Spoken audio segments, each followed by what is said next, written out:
नमस्कार विद्यार्थियों। आज मैं जिस पॉइंट पर आपके साथ डिस्कस करूंगी वो है विश्व का इतिहास में टॉपिक है इटली का एकीकरण। मैं डॉक्टर शिल्पा मेहता आज आपको विश्व का इतिहास का एक बहुत ही इम्पॉर्टेंट जो पॉइंट है जिसकी वजह से हमारा जो विश्व का इतिहास है वो एक अलग ही पन्नों में निर्धारित हो गया, उसी पे आज हम लोग डिस्कस करने वाले हैं। जब हम इटली के एकीकरण की बात करते हैं तो 18वीं शताब्दी में स्पेन, ऑस्ट्रिया और फ्रांस की कूटनीतिक स्पर्धा के कारण इटली जो है वो छोटे छोटे अनेक राज्यों में विभक्त था। इन राज्यों के विभिन्न राजवंश यूरोपीय कूटनीति द्वारा स्थापित हुए थे और वे विदेशी थे तथा उनका इटली के प्रति कोई भावनात्मक लगाव भी नहीं था। इन राज्यों में इस समय तक जनता भी अपने अपने राज्यों के प्रति भावनात्मक रूप से जुड़ी थी, अर्थात उनमें स्थानीय भावना बुद्ध मूल थी। फ्रांस की क्रांति का इटली पर भी प्रभाव पड़ा था। राष्ट्रीयता की भावना जागृत होने से इतालवी विचारकों और बुद्धिजीवियों को इटली के प्राचीन गौरव को पुनः स्थापित करने की प्रेरणा मिली। नेपोलियन ने उत्तरी इटली को संगठित करके एक समान प्रशासनिक व्यवस्था, विधि और कर प्रणाली दी थी। इस एकीकृत व्यवस्था ने राष्ट्रीयता की भावना को बलवती बना दिया, किंतु 1815 में वियना कांग्रेस ने इटली के साथ अनुचित एवं प्रतिक्रियावादी व्यवहार किया। क्रांति पूर्व के राज्यों एवं राजवंशों को पुनः स्थापित कर दिया गया। लोम्बार्डी और वेनेशिया को ऑस्ट्रिया के अधीन कर दिया गया। मध्य इटली में प्रतिक्रियावादी पोप की सत्ता स्थापित कर दी गई। इस प्रकार इटली को पुनः विभाजित कर राष्ट्रीयता को अवरुद्ध करने का प्रयास किया गया। इस समय इटली के में राष्ट्रीय विचारकों की बयार बह रही थी। सभी राज्यों में स्वतंत्रता की मांग की जा रही थी, लेकिन ऑस्ट्रिया के दखल के कारण यह राष्ट्रीय आंदोलन स्वतंत्र रूप से नहीं चलाया जा सकता था। इसलिए राष्ट्रवादी लोगों ने अनेक गुप्त संस्थाएं स्थापित की। इसमें कार्बोनरी विशेष रूप से उल्लेखनीय है। इस संस्था के दो उद्देश्य थे: विदेशियों को इटली से बाहर निकाला जाए और संवैधानिक स्वतंत्रता प्राप्त की जाए। 1820 में नेपल्स में विद्रोह, 1830 और 1848 में हुई क्रांतियों ने इस संस्था का महत्वपूर्ण योगदान था। 1830 के विफल विद्रोह के बाद कावूर ने युवा वर्ग में निहित अथाह शक्ति को समझा और 1831 में मैजिनी ने यंग इटली नामक प्रसिद्ध राष्ट्रवादी संस्था की स्थापना की। शीघ्र ही इस संस्था ने कार्बोनरी का स्थान ले लिया। इस संगठन का उद्देश्य अपेक्षाकृत अधिक निश्चित थे और उसका नेतृत्व अधिक गतिशील था।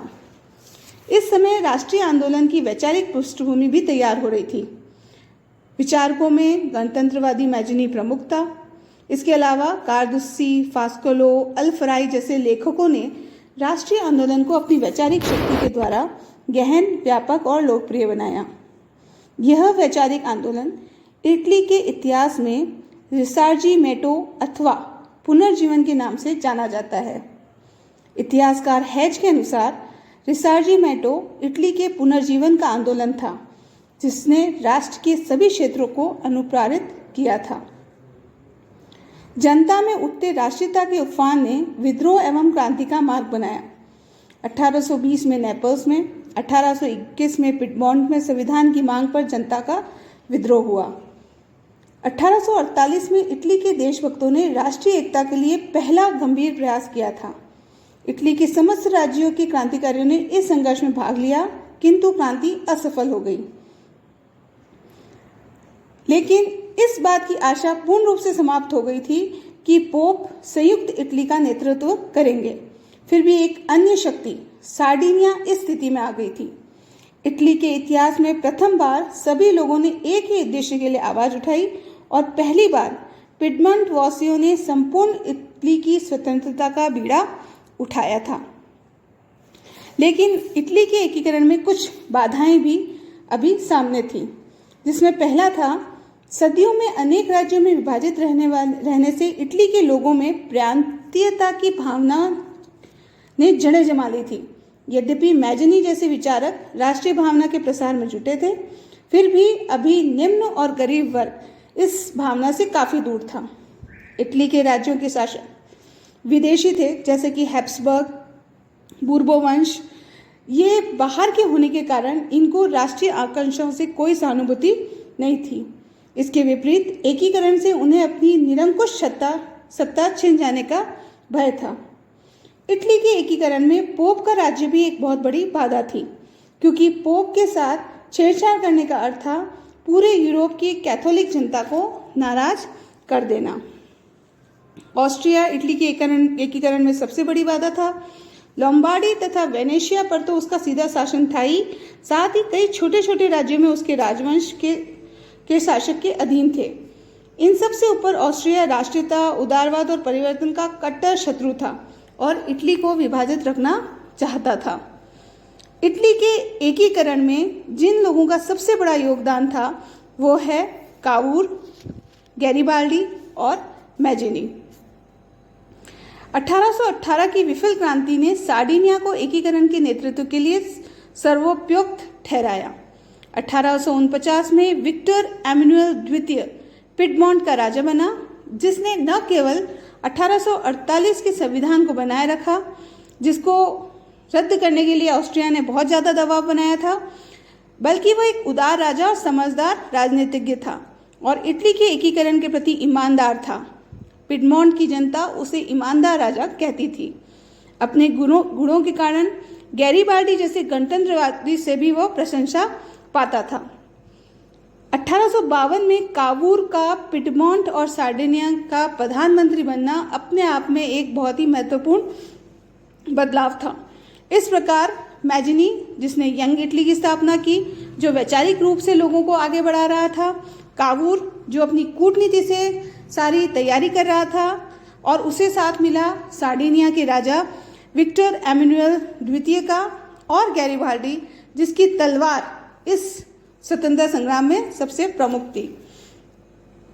कावूर जितना व्यवहारिक था उतना ही मैजिनी आदर्शवादी था। वह जानता था कि इटली के एकीकरण में सार्डिनिया ही सफल नेतृत्व कर सकता है, लेकिन वो यह भी जानता था कि एकीकरण में सबसे बड़ी बाधा ऑस्ट्रिया है। इसलिए क्रीमिया युद्ध में उसने रूस के विरुद्ध फ्रांस और इंग्लैंड की सैनिक सहायता की, जिससे उसे मित्र राष्ट्रों की सहानुभूति मिली, और पेरिस शांति सम्मेलन में सार्डिनिया के प्रतिनिधि के रूप में भाग लिया, जहां उसने इटली पर ऑस्ट्रिया के अन्याय की ओर ध्यान खींचा। अब इटली का प्रश्न यूरोप की समस्या बन गया था और नेपोलियन तृतीय ने कावूर से इतना प्रभावित होकर उससे पूछा कि वह इटली के लिए क्या कर सकता है। उसकी यह सहानुभूति और मित्रता बहुत शीघ्र ही काम आई। इसलिए कहा जाता है क्रीमिया के कीचड़ से इटली का जन्म हुआ। इसके बाद नेपोलियन तृतीय तथा कावूर का फ्रांस के पोलम्बियर्स नामक स्थान पर 1858 में गुप्त समझौता हुआ, जिसमें नेपोलियन ने सार्डिनिया को 2 लाख सैनिकों की मदद का वचन दिया, जिसका क्रियान्वयन सार्डिनिया ऑस्ट्रिया युद्ध में होना था।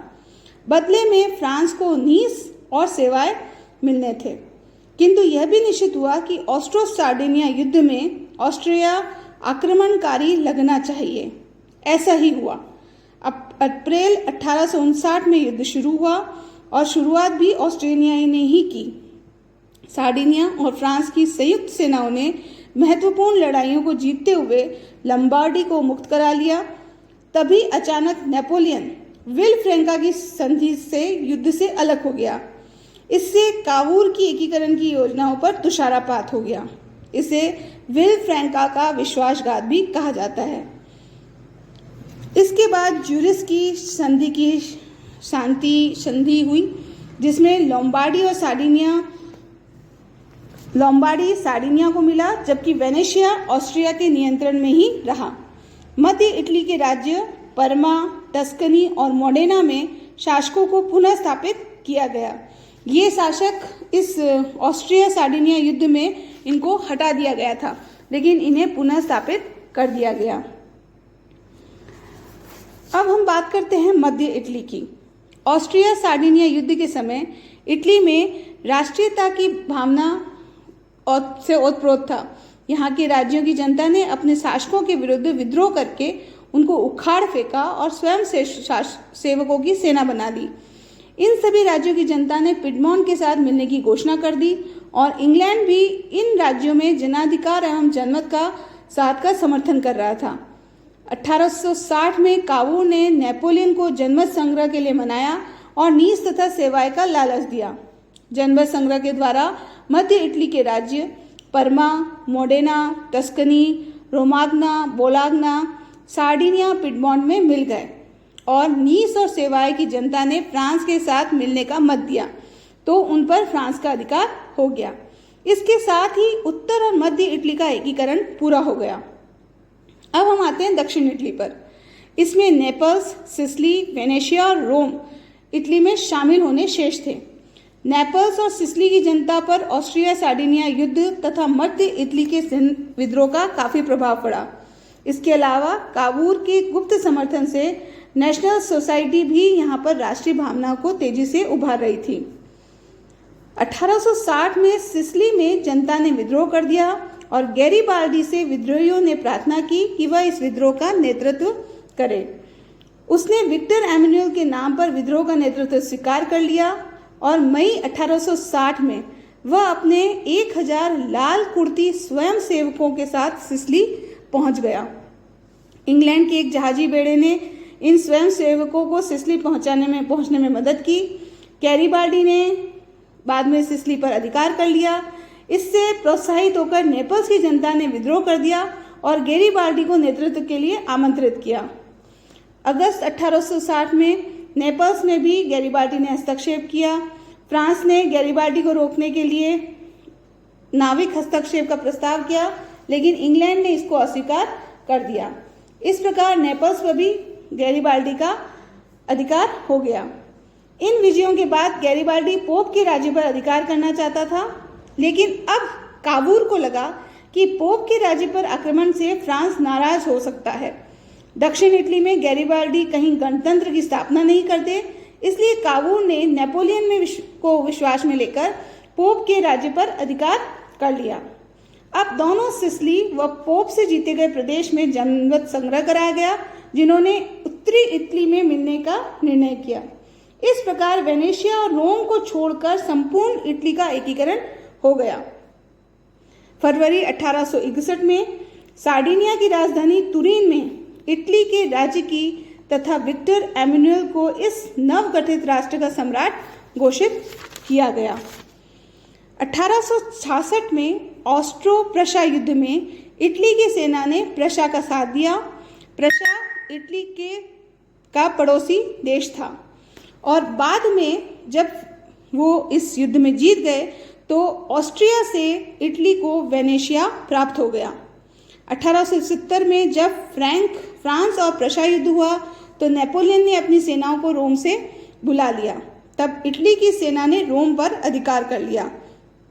जनमत संग्रह से रोम वासियों ने भारी बहुमत से इटली में मिलने का निर्णय लिया। इस प्रकार एक दीर्घकालीन संघर्ष अपरिमित बलिदान के बाद 1870-71 में इटली का एकीकरण पूरा हुआ। 1871 को सम्राट ने इटली की नई राजधानी रोम में प्रवेश किया।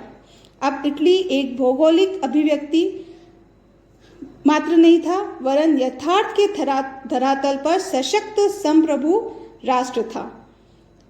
इटली का एकीकरण मैजिनी, कावूर तथा गैरीबाल्डी का कार्य था। मैजिनी इटली के राष्ट्रीय आंदोलन की नैतिक शक्ति था। कावूर की कूटनीति ने मैजिनी के आदर्श एवं नैतिक शक्ति को कार्य रूप दिया और एकीकरण को संभव बनाया। और जब कावूर की कूटनीति असफल होने लगी तब गैरीबाल्डी की तलवार ने इस महान कार्य को सफलतापूर्वक पूर्ण किया। 1861 में जब कावूर की मृत्यु हुई तब इटली के भाग्य एवं भविष्य का निर्णय लगभग हो गया था। इसीलिए अपनी मृत्यु के समय कावूर ने कहा, इटली का निर्माण हो गया है, अब सब कुछ सुरक्षित है। इतिहासकार फिलिप्स भी कहते हैं कि एक राष्ट्र के रूप में इटली कावूर की देन थी। लेकिन क्या इटली के राष्ट्रवादियों को सब कुछ मिल गया था जो उन्हें मिलना चाहिए था? शायद नहीं, क्योंकि तायरोल नामक प्रदेश अभी भी ऑस्ट्रिया दबाए हुए बैठा था। यह प्रदेश इटली को प्रथम विश्व युद्ध के बाद मिला, जब ऑस्ट्रिया और हंगेरियन साम्राज्य का विघटन हो गया। तो इस प्रकार हम देखते हैं कि इटली का एकीकरण एक दीर्घकालीन अध्याय था, लेकिन इसमें इन 3 महान नेताओं के कारण इटली का एकीकरण हो पाया और इसीलिए आज यूरोप के एक महान राष्ट्र के रूप में इटली विद्यमान है और रोम अपनी सांस्कृतिक विरासत को बचाए हुए आज भी मौजूद है।